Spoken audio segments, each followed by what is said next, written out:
حضرت عمر بن عبدالعزیز جو کہ اموی خاندان کے چشم و چراغ تھے، لیکن ان کا مزاج سب سے ہٹ کے تھا، انوکھا اور نرالا تھا۔ سلیمان نے ساری زندگی تخت و تاج کی بسر کرنے کے بعد سوچا کہ میں ان کو اپنا نائب بناؤں۔ تو خیر، جب ان کا انتقال ہوا تو لوگ دمشق کی جامع مسجد میں جمع ہوئے اور وصیت نامہ پڑھا گیا۔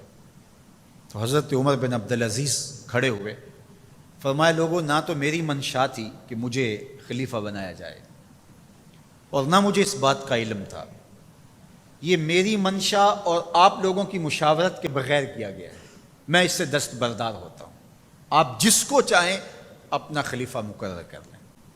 تو لوگوں نے کہا آپ ہی ہمارے امیر ہیں، آپ ہی ہمارے خلیفہ ہیں۔ تو آپ نے فرمایا کہ جب تک اللہ کی اطاعت کرتا رہوں تب تک تمہارا خلیفہ رہوں گا۔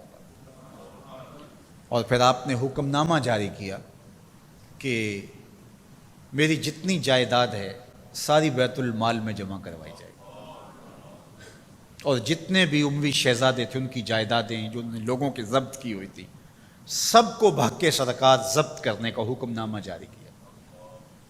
مسجد سے باہر نکلے تو آپ کے لیے شاہی سواری لائے گی، فرمایا میرا خچر کافی ہے میرے لیے۔ گھر پہنچے تو اپنی بیوی فاطمہ بنت عبد الملک سے کہا، جو بادشاہ کی بیٹی ہے، بادشاہ کی پوتی ہے اور 4 بادشاہوں کی بہن ہے، ناز و نعم میں پلی ہوئی ہے، کہا اگر میرے ساتھ تم رہنا چاہو تو تمہیں اپنے سارے زیورات، زر و جواہر، سارا مال بیت المال میں جمع کروانا ہوگا اور فقیرانہ زندگی بسر کرنا ہوگی۔ اب اس پاک باز خاتون نے کہا کہ میں اس کے لیے تیار ہوں، میں فقیری کی زندگی کو ترجیح دیتی ہوں۔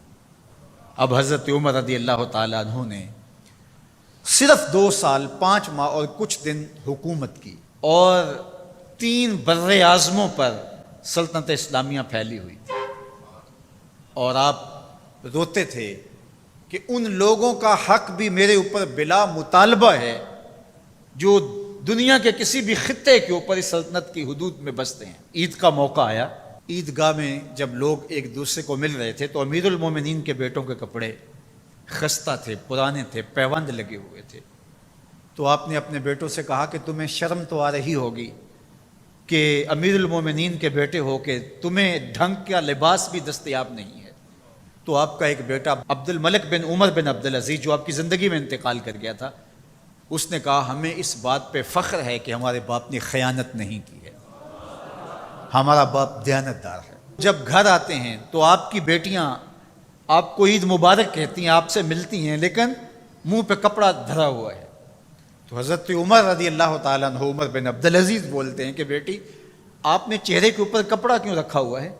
تو وہ کہتی ہیں ہم نے کچے پیاز سے آج کھانا کھایا ہے، تو اس لیے ہم نے کپڑا رکھا ہے کہ آپ اس کی سمیل محسوس نہ کریں۔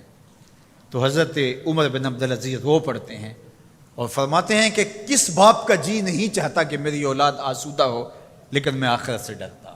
حضرت عمر بن عبدالعزیز رضی اللہ تعالیٰ عنہ کے 2 سال 5 ماہ اور چند دنوں کے اندر ایسا عدل پھیلتا ہے کہ لوگ کہتے ہیں ہمیں لگتا تھا آسمان اور زمین کے درمیان ترازو گاڑ دیا گیا ہے، ہر شے پوری پوری تولی جا رہی ہے، اور اتنی خوشحالی آتی ہے، اتنی خوشحالی آتی ہے، لوگ زکوٰۃ کے پیسے لے کے نکلتے ہیں، کوئی زکوٰۃ لینے والا نہیں ملتا۔ ایک علاقے کے لوگ حضرت عمر بن عبدالعزیز کو خط لکھتے ہیں کہ حضرت زکوٰۃ کا کیا کریں؟ فرمایا غریبوں کو دے۔ کہا کوئی غریب رہا ہی نہیں، تو کہا کہ اچھا آپ اس طرح کریں کہ جن کی شادیاں نہیں ہوئی ان کا مہر ادا کر کے شادیاں کروا دیں۔ تو وہ جواب میں لکھتا ہے یہ بھی ہو چکا۔ تو کہا لوگوں کو قرضہ دے دیں۔ کہا کسی کو قرضے کی ضرورت ہی نہیں ہے۔ تو پھر فرماتے ہیں اچھا غیر مسلموں کو قرضہ دیں تاکہ وہ کھیتی باڑی کر کے زراعت کے کام کو بڑھائیں۔ یہ عمر بن عبدالعزیز کا دور ہے۔ عدل پھیلا، نور پھیلا، روشنی پھیلی، شہزادگی کی زندگی سے ایک دم اپنے آپ کو ایک چھوٹے سے کٹیا کے اندر محدود کر دیا۔ اللہ اکبر۔ حضرت عمر بن عبدالعزیز رضی اللہ تعالی عنہ مسلمانوں کے نامور خلیفہ ہے، اور ان کو ان کے عدل، ان کے انصاف، ان کی سادگی اور ان کی زندگی کے اس خوبصورت طرز کی وجہ سے عمر ثانی کہا جاتا ہے۔